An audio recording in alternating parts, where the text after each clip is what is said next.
사도행전 6장 1절부터 7절까지 있는 말씀.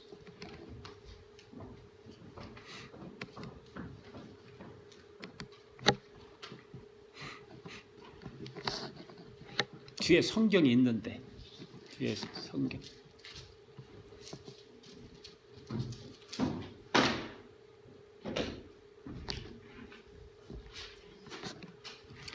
사도행전 6장 1절부터 7절까지 있는 말씀.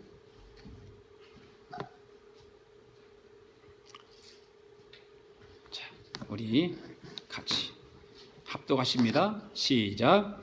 그때 제자가 더 많아졌는데 헬라파 유대인들이 자기의 과부들이 매일의 구제에 빠짐으로 히브리파 사람을 원망하니 모두 사도가 모든 제자를 불러 이르되 우리가 하나님의 말씀을 제쳐놓고 접대를 일삼는 것이 마땅하지 아니하니 형제들아 너희 가운데서 성령과 지혜가 충만하여 칭찬받는 사람을 7을 택하라. 우리가 이 일을 그들에게 맡기고 우리는 오로지 기도하는 일과 말씀 사역에 힘쓰리라 하니 온 무리가 그 말을 듣고 기뻐하여 믿음과 성령이 충만한 사람 스데반과 또 빌립과 브로고로와 니가노로와 디몬 아메나와 유대교에 입교한 안디옥 사람 니골라를 택하여 사도들 앞에 세우니 사도들이 기도하고 그들을 안수하니라. 하나님의 말씀이 점점 왕성하여 예루살렘에 있는 제자의 수가 더 많이 신이 많아졌고 허다한 제사장의 무리도 이 도에 복종하니라. 아멘. 오늘도 함께 은혜 받기를 원합니다. 은혜 받읍시다. 그렇게 인사하시기 바랍니다. 오늘도 함께 은혜 받기를 원합니다. 앉으십시오. 앉으십시오.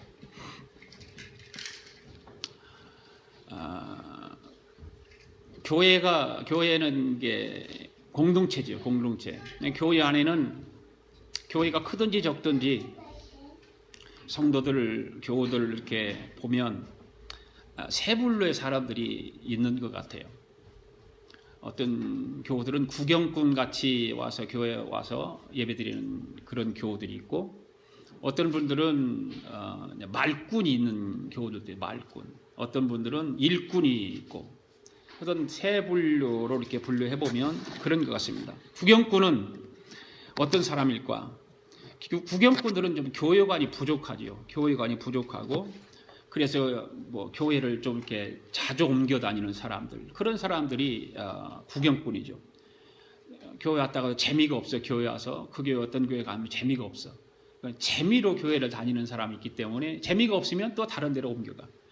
근데 말꾼이 있죠. 말꾼은 이 사람 저 사람에게 이렇게 좋은 말을 하면 좋은데 안 좋은 말만 이렇게 옮기고 말을 하는 사람들. 그래서 그런 사람들 때문에 교회가 시끄럽게 되기도 하고 그렇죠. 일꾼 신자가 있죠. 일꾼 신자.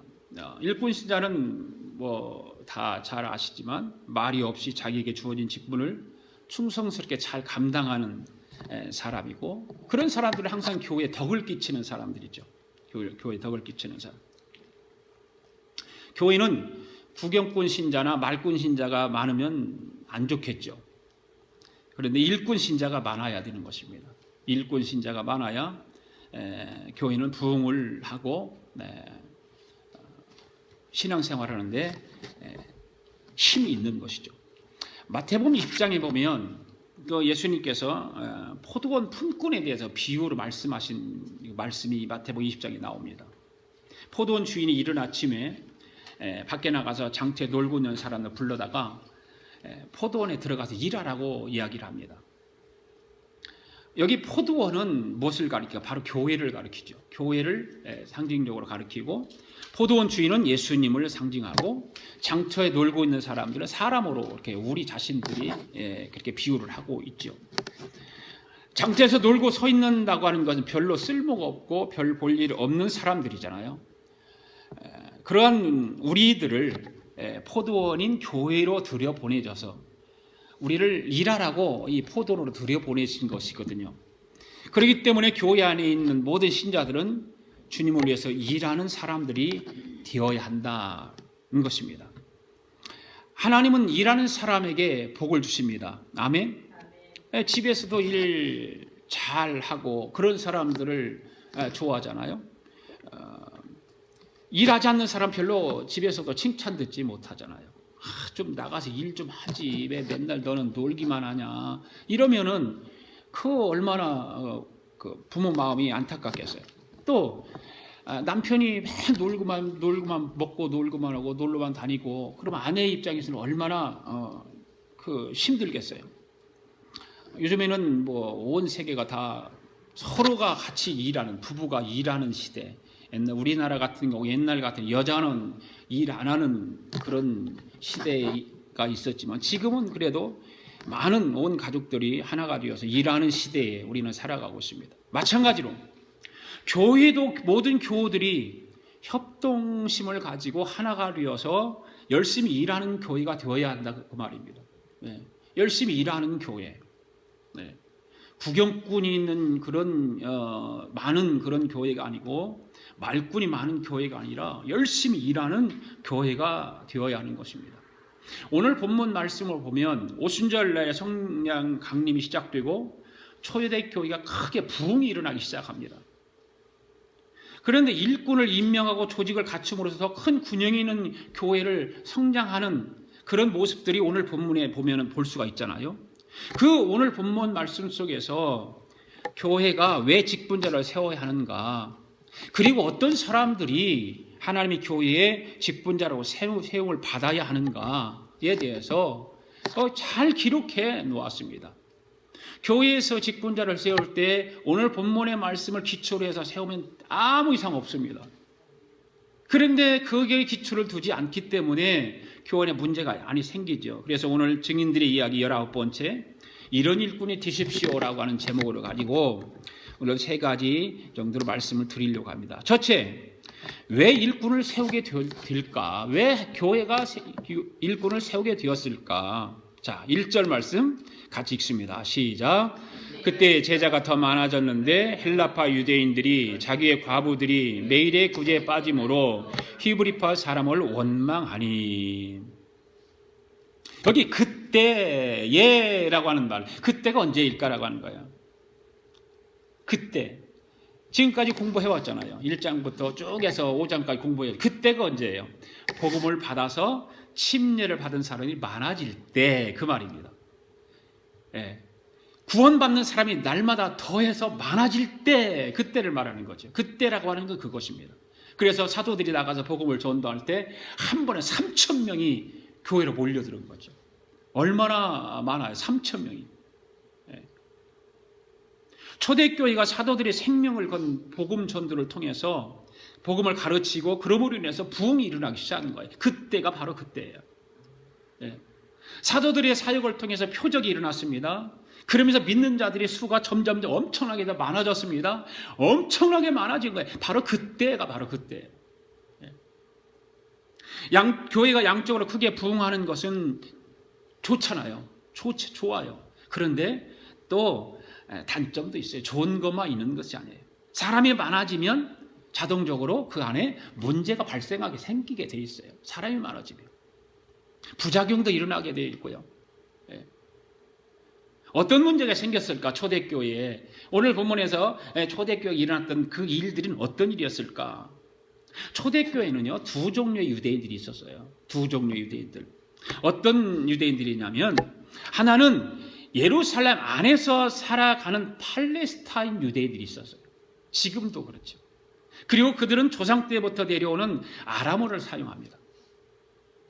그들의 생활 속에서는 이교 생활 요소가 없다고 자랑하는 유대인들, 자기들이 이방 민족이 아니라는 거예요. 온 택함 받은 민족이라는 생각을 하고 있는 사람들. 또 다른 하나 분류의 사람들은 이방 나라에 있는 사람들, 이방 나라에서 온 유대인들. 그래서 이방 나라에서 온 유대인들이 있는데 그들이 오순절에 참석하기 위해서 예루살렘에 왔다가 예수님을 받아들이고 거기서 머무르는 사람들, 거기 정착하는 사람들이에요. 그들은 몇 대를 팔레스타인을 떠나서 살아왔기 때문에 히브리 그 언어를 다 몰라요. 그래서 헬라어를 써요. 그래서 살면서 히브리 아람어도 쓰고 헬라어 말도 쓰고 그래요. 그래서 이 히브리어를 사용하는 유대인들이 헬라어를 사용하는 그 유대인들을 무시하고 경멸하는 거예요. 많은 무리들이 모여 있으니까 무시합니다. 이 차별 대우가 매일매일 구제를 하는 일에 있어서 구제품을 분배를 하잖아요. 그 분배를 하는데 그 분배를 하면서부터 문제가 생기기 시작하는 거예요. 전통적인 유대인들의 헬라파 이교도에서 온 이방 나라에서 온 유대인들을 무시하기 시작하는 거죠. 왜 그러니까 헬라어를 사용하는 유대인들은 자기들도 똑같은 유대인인데 왜 이교도 이방 나라 사람 취급하느냐는 거죠. 형제로서의 무시하지 말고 소위를 당하는 것에 대해서 불평하기 시작하는 것입니다. 그런데 사도들이 이런 일을 이렇게 하면서 보니까 문제가 점점 쌓이기 시작하는 거예요. 교회 안에. 그래서 문제를 더 이상 거기에 휘말려서는 안 되겠다. 말려들어서는 안 되겠다. 그래서 이 문제를 해결하고 이 문제를 바로잡기 위해서 7십자를 선택하게 되는 거예요. 이유가 바로 그거예요. 교회가 양적으로 크게 부흥하는 건 좋은 일이지만 역시 사람들이 많아지면서 여러 가지 문제가 생기기도 하고 부작용도 일어납니다. 초대교회가 바로 그러했습니다. 그러니까 문제가 생기고 부작용도 생기는 거 아니겠어요? 사람이 많아지니까 별의별 사람 다 있잖아요. 특히 이방 나라에서 온 유대인들과 전통적인 유대인들이 함께 모여서 이렇게 함께 나누는 가난하고 돈이 없으니까 서로 가난한 사람들 나누는 일이 있어서 문제가 생길 수밖에 없는 거죠. 실제적인 문제의 동기가 바로 그런 것입니다. 교회에 내는 헌금을 분배하는 과정, 거기서 나눠야 되니까 히브리파 과부들에 비해서 헬라파 과부들이 그 혜택을 받는 데 있어서 적게 받는 거예요. 적게. 무시당하는 거죠. 소외되는 거죠. 서로가 유무상통의 그런 순수한 교회에 큰 충격을 줄 만한 불협화음이 바로 그런 일을 통해서 생기게 된 것입니다. 당시 교회가 커지면서 고아도 많이 있고 그렇잖아요. 그 옛날에 고아들이 얼마나 많았어요. 과부들도 참 많았고 나이가 많은 노령자들, 힘이 없어서 돈벌이를 못하는 사람들, 극빈자, 이런 사람들이 교회가 이제 구제를 하기 시작하는 거예요. 구제하기 시작. 특히 유대인들은 그 율법에 따라서 의무적으로 성경의 구약 성경 고아와 과부를 돌보라는 이야기가 있어요. 그런데 유대인들은 그 구약 성경에 의지해서 이 고아와 과부들을 철저하게 돌봐야 했습니다. 그런데 이 과부들을 돌보는 그 구제가 헬라파 유대인들 입장에서 보니까 자기네 쪽 사람들에게 소홀히된다고 생각하면서 갈등이 일어나기 시작하는 거예요. 이 갈등은 이 이방인 유대인과 전통적인 유대인의 갈등이 아니라 아람어를 사용하는 히브리어를 사랑하는 본토 유대인과 헬라어를 사용하는 그 유대인과 갈등인 거예요. 그러니까 참 지금도 이스라엘에 가면 바로 그런 일들이 허다해요. 허다해요. 무시당하고. 이 사도행전을 보면 초대교회 성령의 힘과 능력과 기적이 수시로 나타나지만 반대로 인간적인 부족한 그런 모습들도 나타난 게 된 것입니다. 즉 교회 초창기의 능력 있는 삶, 그렇잖아요. 성령 충만해서 막 성령 충만이니까 능력 있는 삶이 막 여기저기서 일어나는 거예요. 그리고 거기에 그 능력 있는 삶을 일어나니까 기쁨이 생기게 되는 거예요. 그래서 서로 나누고 베풀고 막 이런 일이 막 생겼어요. 성령 충만한 삶 등이 나타나자 갑자기 그런 성령 충만했는데 그럼 교회 안에 불협화음이 일어나지 말아야 되잖아요. 그런데 역시 성령 충만한 가운데도 교회가 커지니까 불협화음이 생기기 시작하는 것입니다. 그런 불만의 소리가 생기는 것은 당연한 거예요. 왜냐하면 아무리 초대교회가 건강한 교회라도 성령이 충만한 교회라도 그 안에는 연약한 사람들이 모이는 곳이라고 말해요. 교회는 연약한 사람들이 모이는 곳이에요. 그렇기 때문에 당연히 그런 불협화음이 생길 수밖에 없어요. 결국 초대교회도 소유의 문제에 봉착하게 되었는데 그 문제를 어떻게 해결하냐는 거예요. 어떻게 해결하냐. 2절 말씀 봅시다. 2절 말씀. 시작. 12사도가 모든 제자를 불러 이르되 우리가 하나님의 말씀을 제쳐놓고 접대를 일삼는 것이 마땅하지 아니하니. 자, 여러분, 사도들이 하는 일은 하나님의 말씀을 연구하고 가르치고 전하는 거예요. 그런데 성도들이 많아지다 보니까 굳이 하는 일에 온 힘을 다 쓰는 거예요. 사도들이 거기에 정신이 없어요. 그런데 싸우지나 않으면 괜찮겠는데 그 굳이 하는 일 때문에 헬라파와 히브리파가 서로 모여 싸움만 하고 있는 거예요. 싸움만 하고. 소위당하는 사람은 왜 우리를 소위시키느냐 그러고 분쟁이 생기는 거예요. 그러다 보니까 자인이 사도들은 말씀 연구하는 시간도 줄어들고 기도하는 시간도 줄어들어서 말씀이 약해지기 시작하는 거예요. 네, 말씀이 약해지기 시작해요. 목사가 말씀이 약해지면 여러분 누구보다도 목사인 본인이 제일 먼저 알아요. 더 잘 알아요. 그리고 그날 설교를 듣는 성도들도 알아요. 말씀을 듣는 성도들도 잘 알아요. 그래서 목사가 설교를 준비를 잘하지 못하고 설교를 하면 부담스러워. 무척 부담스러워. 설교가 잘 준비가 안 되면 부담스럽죠.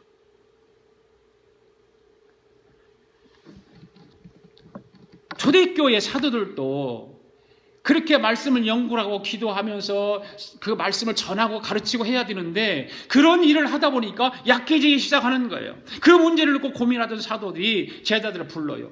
그 당시 제자들은 예수님을 구주로 고백한 사람들을 모두 제자라고 불렀어요. 성도라고 하는 말을 안 썼고 제자라는 말을 썼죠. 성도는 현대 교회들이 만들어낸 거예요. 성경에는 성도라는 말이 없어요. 초대교회는 제자다 그렇게 말. 그래서 그 고민에 빠져 있는 제자들을 불러놓고 우리가 하나님의 말씀을 제쳐놓고 이런 굳이 하는 거 공개하는 일만 하는 것이 마땅하지 않다라고 하면서 대신해서 7 집사를 택하여 세워야 되겠다라고 한 말을 합니다. 이 초대교회는 사도들이 직접 7 집사를 뽑은 게 아니에요. 제자들을 통해서 지금으로 말하면 성도들에게 이런 사람들을 너희들이 천거해라. 추천을 해라. 그게 기준이 있는 거지, 기준이. 그 목사가 교회 안에 잡다한 일을 빼앗기지 않기 위해서 집사를 세우는 거 아니에요, 목사가. 목사가 오늘날도 그런 것이요. 재직을 세우고 직분자를 임명하여 세우는 목적도 초대교회 그래서 세우는 거예요. 초대교회와 똑같이. 그렇기 때문에 교회 공동체 안의 재직들이 목사가 교회 안에 사소한 일을 신경을 쓰지 않도록 봉사하고 헌신해야 된다 그 말입니다. 강단의 말씀이 약하여지지 않도록 교회 안에서 여러 가지 일들은 교회 일꾼들이 하는 거예요. 그렇게 못하죠. 많은 교회들이 그 일을 못해요. 특히 이민교회는 더더군다나 그렇게 못해요. 왜?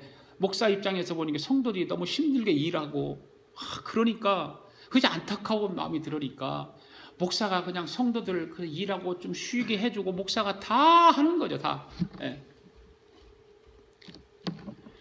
그럼 우리가 초대교회로 돌아가서 해야 되는 거예요. 왜 교회가 이런 일꾼들을 세우는가? 왜 교회가 재직들을 세워서 하게 하는가? 그걸 바로 성경을 통해서 우리는 바로 알아야 된다 그 말입니다. 그럼 두 번째는 교회의 그럼 일꾼의 자격은 어떤 사람들에게 주어졌느냐 그 당시에 3절 4절 읽습니다. 시작. 형제들아 너희 가운데서 성령과 지혜가 충만하여 칭찬받는 사람을 7을 택하라. 우리가 이 일을 그들에게 맡기고 우리는 오로지 기도하는 일과 말씀 사역에 힘쓰라 하니. 어떤 사람이죠? 세 가지의 조건이 갖춘 사람들. 이 세 가지가 있는 사람들.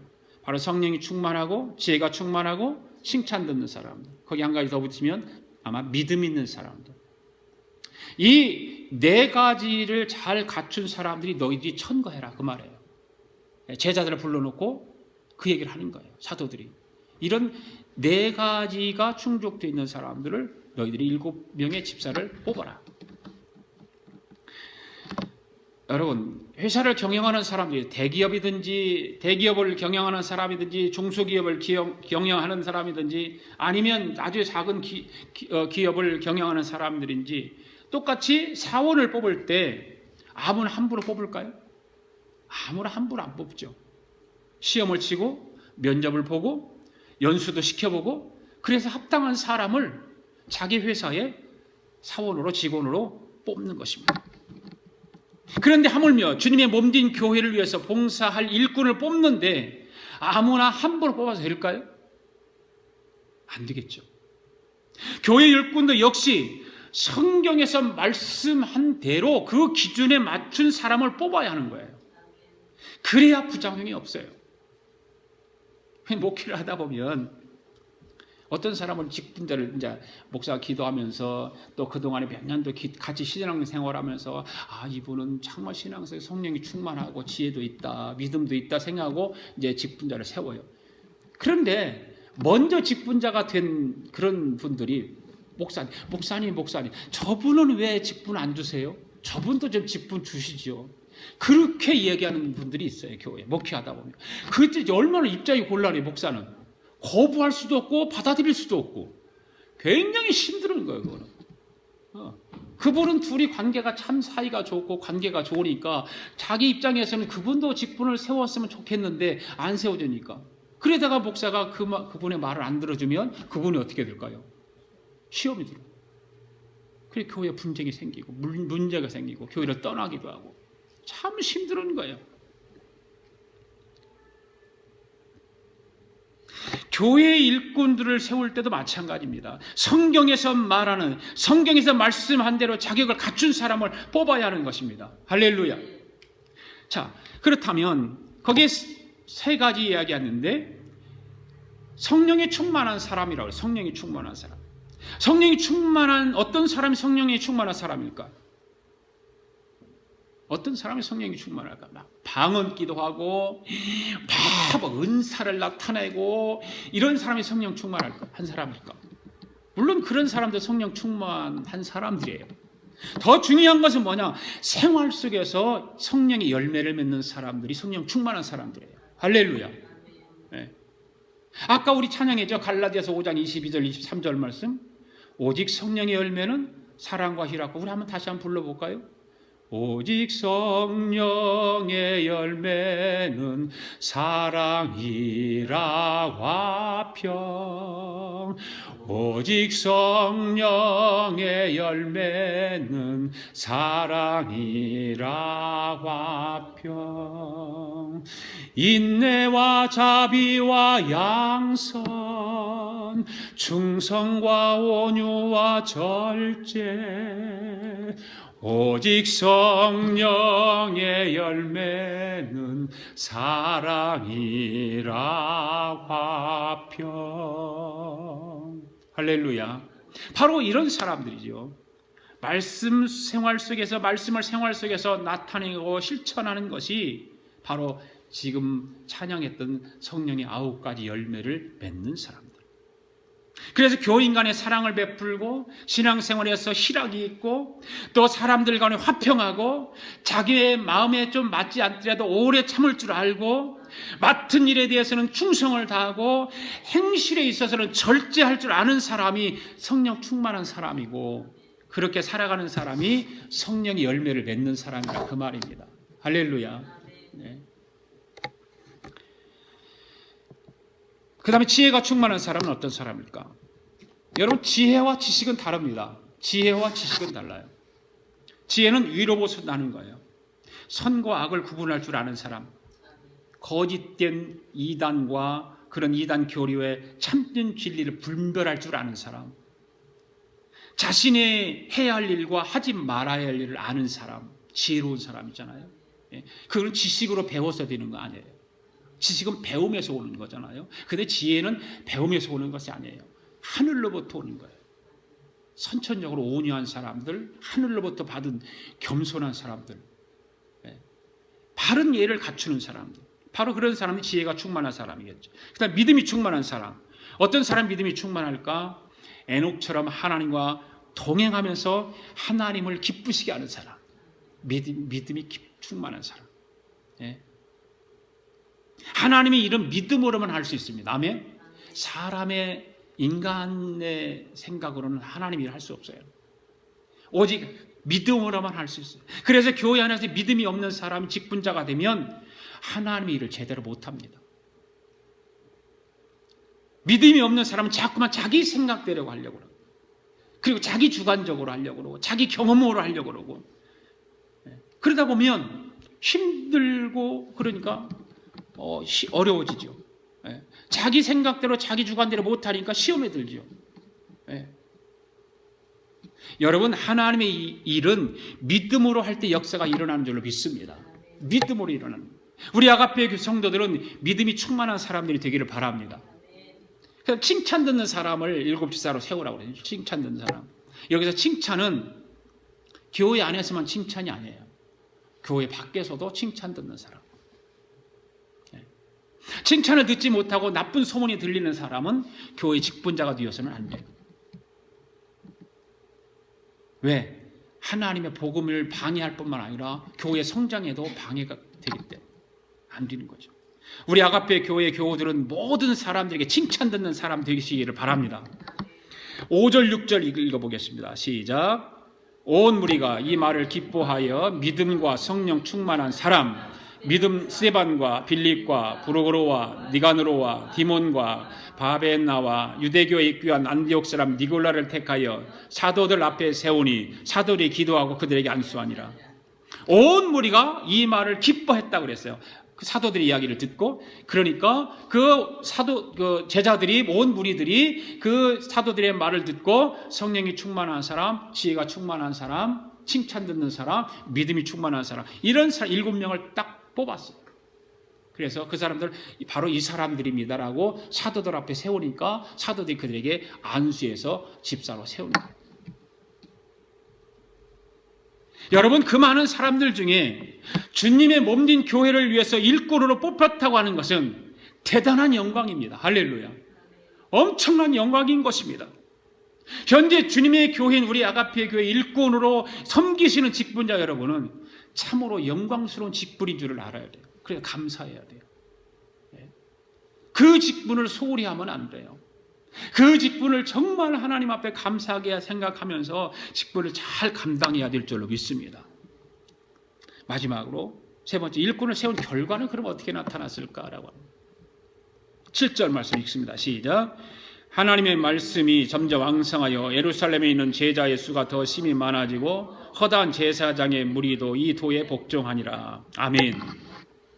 사도들이 교회 안에 모든 일을 하다 보니까 교회 안이 시끄러워지기 시작했고, 기도하는 일도, 말씀 전하는 것도, 말씀을 가르치는 일도 약해지기 시작했어요.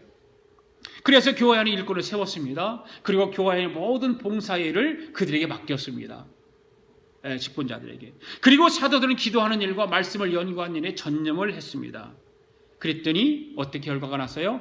하나님 말씀이 왕성해졌다. 하나님 말씀이 왕성해졌다. 그리고 예루살렘의 제자의 수가 더 많아졌다. 교회가 양적으로 부흥도 있었지만 더 중요한 것은 교회가 질적으로 성숙해졌다는 것입니다. 할렐루야. 심지어는 이런 일도 일어났죠. 말씀이 얼마나 왕성해졌으면 어떤 역사가 일어났을까요? 제사장의 무리들이, 이 제사장은 어떤 사람들이었어요? 제사장들은 사도들을 핍박하고 감옥에 가두고 그 사람을 무시하고 막 힘들게 했던 사람들, 바로 이 제사장들의 무리들이 복음을 듣고 복종했다. 엄청난 일이 일어난 거예요. 우리는 이런 일들이 지금 이스라엘에도 일어나기 위해서 이스라엘 위해서 여러분 기도해야 돼요. 유대교주의자들, 옛날 바리새인 서기관 그 지도자들, 예루살렘 성 주변에 있는 모든 그 유대교주의자들을 기도해야 돼요. 복음을 듣고 저들이 회개하고 예수 믿도록.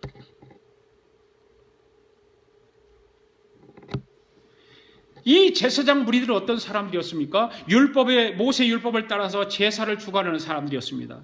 오로지 율법만 강조하고 종교적인 시기심으로 가득 차서 기독교인들을 핍박하고 그랬던 그 제사장들이 막 직분자를 세워가지고 사도들이 말씀 연구만 하고 기도한 일에 전념을 하기 시작하니까 복음이 더 왕성하게 퍼지기 시작하면서 이 제사장들에게 영향을 끼치기 시작하는 거예요. 제사장들이 복음을 들었어요. 순종했어요. 할렐루야. 이런 기적이 일어났던 것입니다. 성령의 역사를 통해서만 일어나는 거예요. 성령의 역사가 바로 이런 일을 만들어내는 것입니다. 성령의 그 역사를 통해서 사도들이 하는 일과 저 제자들이 하는 일을 구분시켜서 분리시켜서 할 때에 놀라운 일이 일어나는 거예요. 교회는 혼자 사는 거 아니에요. 목사가 있지만 목사가 혼자서 다 하는 거 아니에요. 다 일을 분배해서 나눠서 서로가 자기 맡은 일에 충성을 다하고 열심을 다하고 할 때에 교회는 부흥하고 성장하는 거예요. 아이 목사님이 다 하면 되죠. 목사가 있는데 우리가 왜 해? 그러면 교회 절대 성장 안 해요. 그리고 7지사를 세우니까 어떤 일이 생겼습니까? 교회 질서가 생겼어요. 어지럽고 싸우고 분쟁했던 그런 것들이 다 이제 없어졌어요. 어느 교인은 크게 부흥을 하는 중에 직분자들을 잘 못 세우는 바람에 교회가 문제가 생기고 결국 신자들이 교회를 떠나면서 교회가 그냥 없어져 버렸어요. 그런 교회도 있어요. 이민교회 많아요. 그런 교회들. 또 어떤 교회는 목사가 목회에 전념하게 해서 직분자들을 세웠는데 이 세움을 받은 직분자들 때문에 목회를 바로 못하고 괴로워하는 목사님들도 많아요. 제가 언젠가 그런 말을 했잖아요. 저도 목회를 하면서 직분자를 세워오면 목회자 입장에서 참 몇 년 동안 같이 신앙생활을 해서 정말 성실하게 신앙생활을 잘하고 이분 직분 주면은 정말 직분을 하나님 이름으로 주면은 참 더 열심히 잘하겠다고 해서 주는 사람이 있고 어떤 사람은 조금 부족하지만 성품이 좀 온유하고 그래서 직분을 줘요. 그러면 믿었던 사람이 반대로 하는 경우가 훨씬 더 많아요. 조금 부족해도 성품이 온유하고 그래서 성경이 말하는 대로 해요. 성령 충만하고 칭찬 듣고 지혜가 있는 사람을 그래 세우라는 것이 성경적인 거예요. 목사도 그렇게 해야 되는데 그렇게 하지 못하고 어떤 인간적인 생각을 가지고 한단 말이죠. 그럼 틀림없이 거기에 실수, 오류가 생겨서 문제가 생기게 돼 있어요.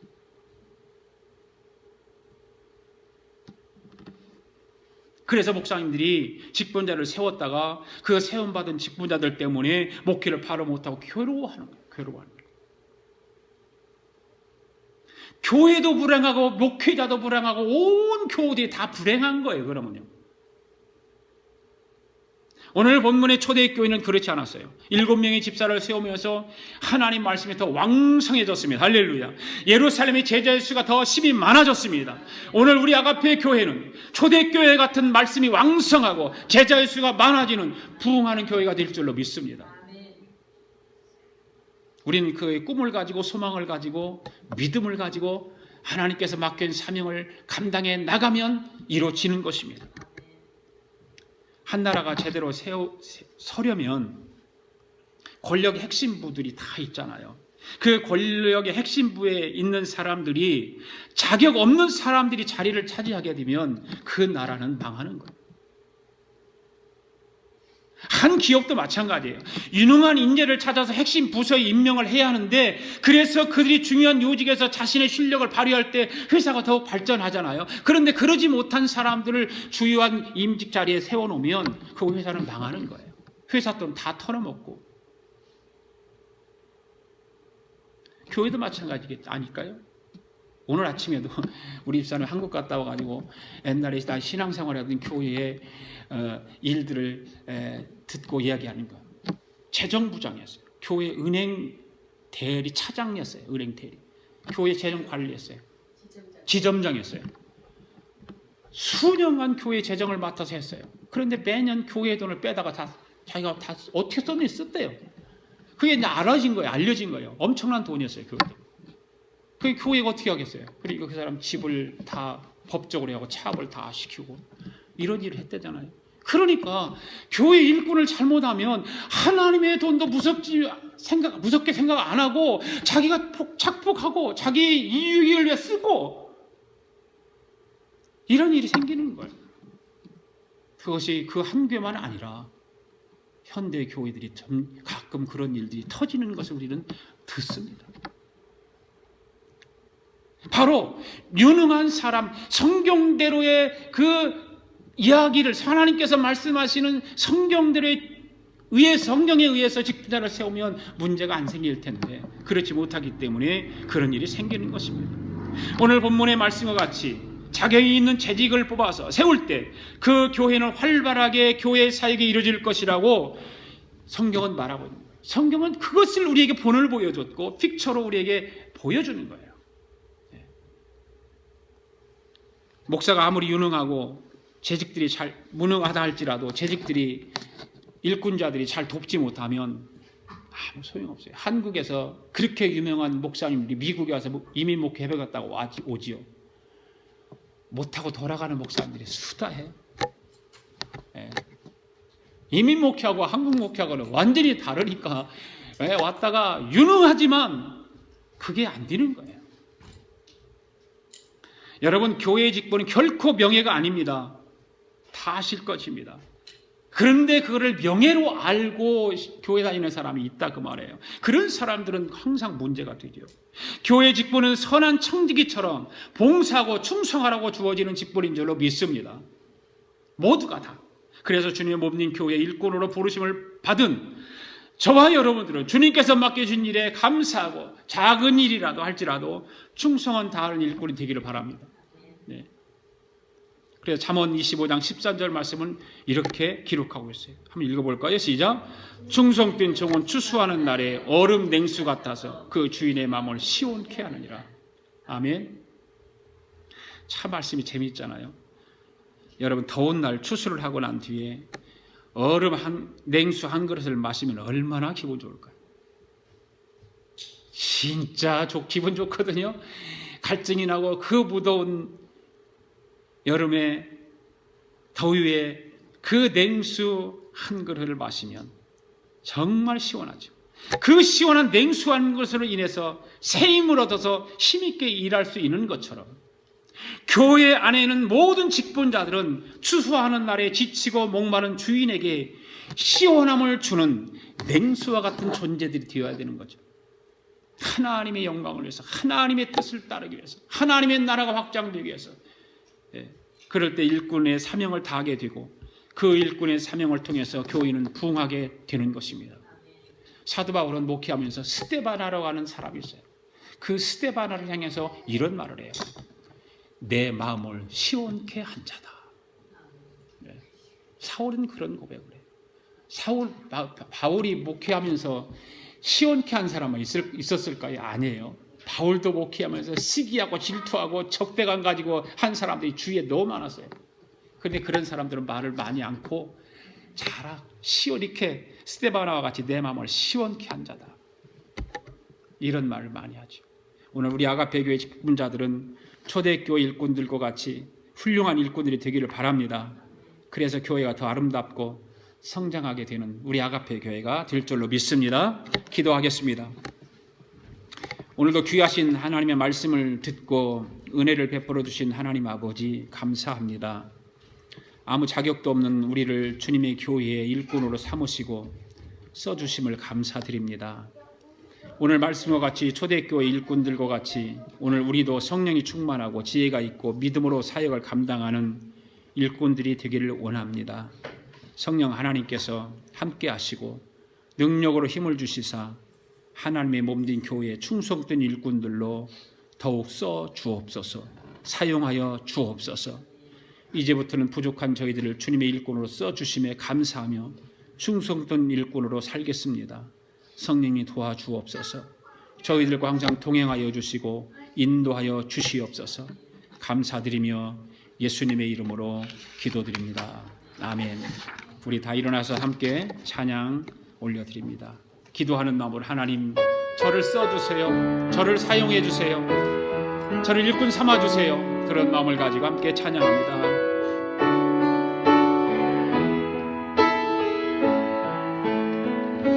오 주님, 나의 간구함을 귀 기울이소서. 오 주여, 은혜 베푸심이 내게 크나이다. 나의 모든 행사 처음과 낮을 되시는 주님,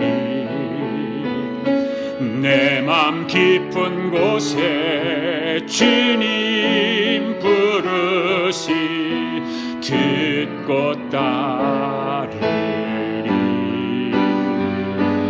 오 주님,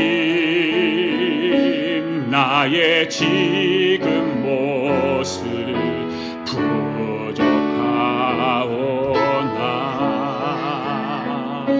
오 주여, 주님의 도구로 나 써주소서. 아멘. 써주소서. 써주소서.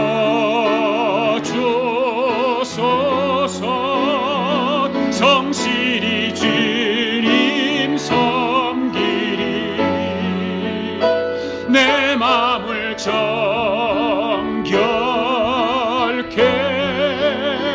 만들어 사용하소서. 써주소서. 써주소서.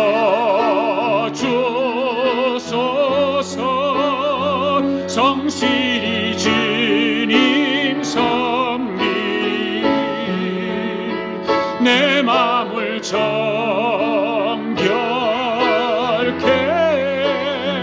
만들어 사용하소서. 오 주님, 오 주님, 나의 간구함을 귀 기울이소서. 오 주여, 은혜 베푸심이 내게 크나이다. 나의 모든 행사 처음과 낮을 되시는 주님, 내 맘 깊은 곳에 주님 부르심 듣고 따르리. 오 주님, 나의 지금 모습 부족하오나 오 주여, 주님의 도구로 날 써주소서. 아멘. 써주소서. 써주소서. 성실히 주님 섬기리. 내 마음을 정결케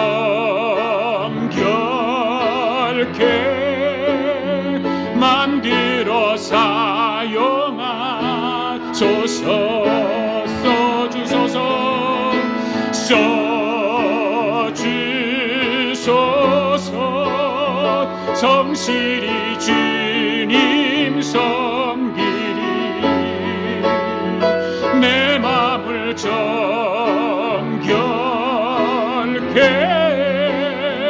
만들어 사용하소서. 다시 한번 써주소서. 써주소서.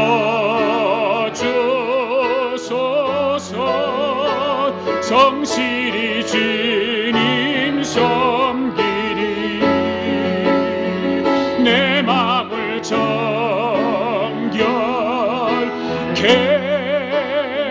만들어 사용하소서. 하소서. 써주소서. 써주소서.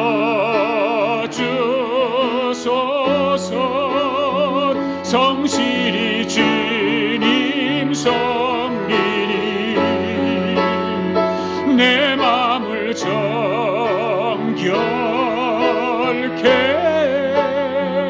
만들어 사용하소서.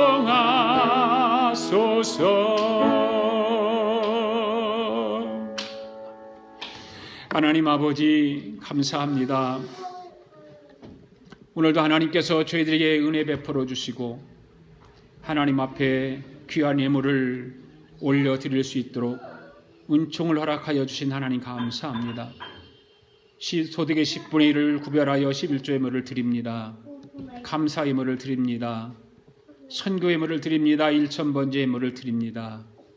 한 주간도 우리가 살아오면서 우리의 마음의 소원들을 간절한 마음을 가지고 하나님 앞에 물질에 담아 올리오니 오 주여 우리의 간구를 들어주시고 응답하여 주시옵소서. 하늘의 신령한 복으로 이 땅의 기름진 복으로 채워 주시옵소서. 사랑하는 성도들의 헌신과 충성을 받으시고 하나님께서 모든 필요한 것에 갑절로 충만하게 채워 주시옵소서. 응답하여 주시옵소서. 우리가 찬양했던 것처럼 우리를 사용하시고 우리를 써 주시옵소서. 성실히 주님만을 섬기겠습니다. 성실히 주님만을 위해서 일하겠습니다. 오 주여 헌신을 다짐하는 사랑하는 성도들의 모든 생각과 마음을 받아주시고 하나님의 의가 나타나게 하옵소서. 하나님의 교회가 물질에 어려움이 없게 하시고 풍족하여 전도하고 선교하고 구제하는 일에 사용하게 하여 주시옵소서. 지금은 우리 주 예수 그리스도의 은혜와 하나님 아버지의 극진하신 사랑과 성령님의 감동감화 충만하신 역사가 이제부터 정말 충성하게 다하는 일꾼이 되기로 다짐하고 지혜가 충만하고 성령이 충만하고 칭찬 듣는 사람으로 살아가기로 다짐하며 돌아가는 사랑하는 성도들 머리머리 오해와 성도들의 가정과 직장과 경영하는 기업의회와 우리가 살고 있는 이 미합중국과 하나밖에 없는 우리 조국의회와 주의 이름으로 모이는 교회의회 지금으로부터 영원토록 함께 하시기를 예수님의 이름으로 축원하옵나이다. 아멘.